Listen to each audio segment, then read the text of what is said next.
Assalamualaikum warahmatullahi wabarakatuh. Bismillahirrahmanirrahim.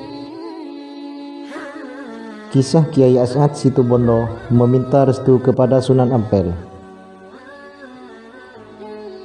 Kiai As'ad merupakan ulama besar yang suka sekali kemandirian dan kebersihan.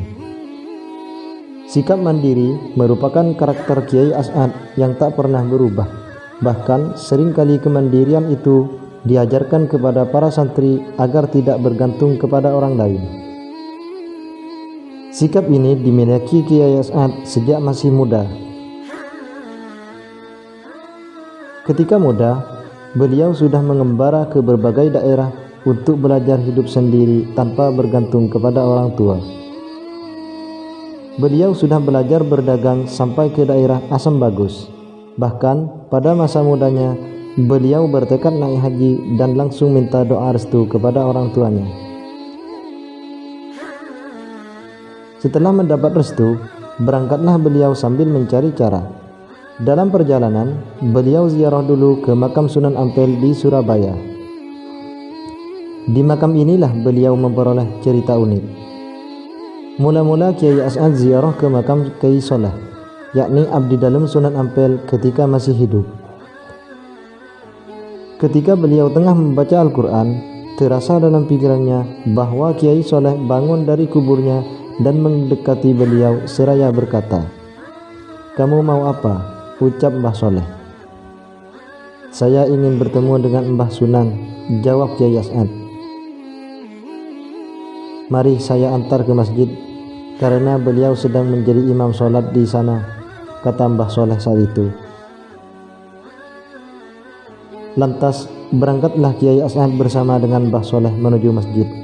Kala itu Kiai Soleh berpesan agar Kiai As'ad mencari posisi dekat imam dan mengambil posisi di sebelah kiri. Benar saja, beliau berjumpa Sunan Ampel yang sedang sholat. Ketika Sunan Ampel hendak mengakhiri sholat dengan salam ke kiri, Kiai As'ad berada persis di belakangnya. Kala itu, dalam pikiran Kiai As'ad seolah Sunan Ampel bertanya, "Mau apa kamu?" tanya Sunan Ampel.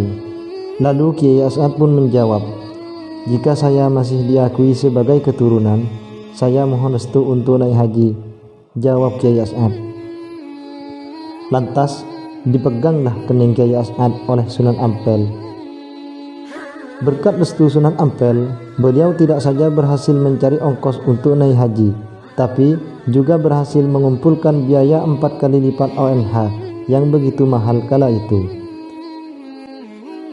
Selain itu, Kiai As'ad juga dikenal sebagai ulama yang memperhatikan kesehatan fisik dan kebersihan lingkungan, terutama kebersihan lingkungan pondok dan kesehatan para santrinya.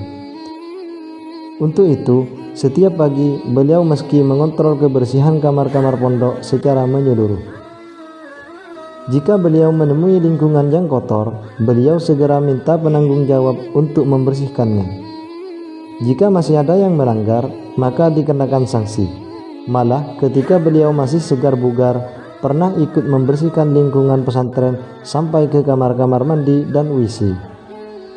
Bahkan salah satu ustadz senior di pondok pesantren Salafiyah Syafi'iyah pernah bercerita bahwa Kiai As'ad itu ketika sedang membersihkan lingkungan pondok, beliau enggan dibantu ustadz karena beliau juga ingin memperoleh barokah. Begitulah kemandirian dan kesederhanaan beliau yang dapat kita ambil pelajaran dan menjadikan salah satu hal yang dapat memperkuat keimanan kita kepada Allah Subhanahu wa taala. Wallahu a'lam bishawab. Wassalamualaikum warahmatullahi wabarakatuh.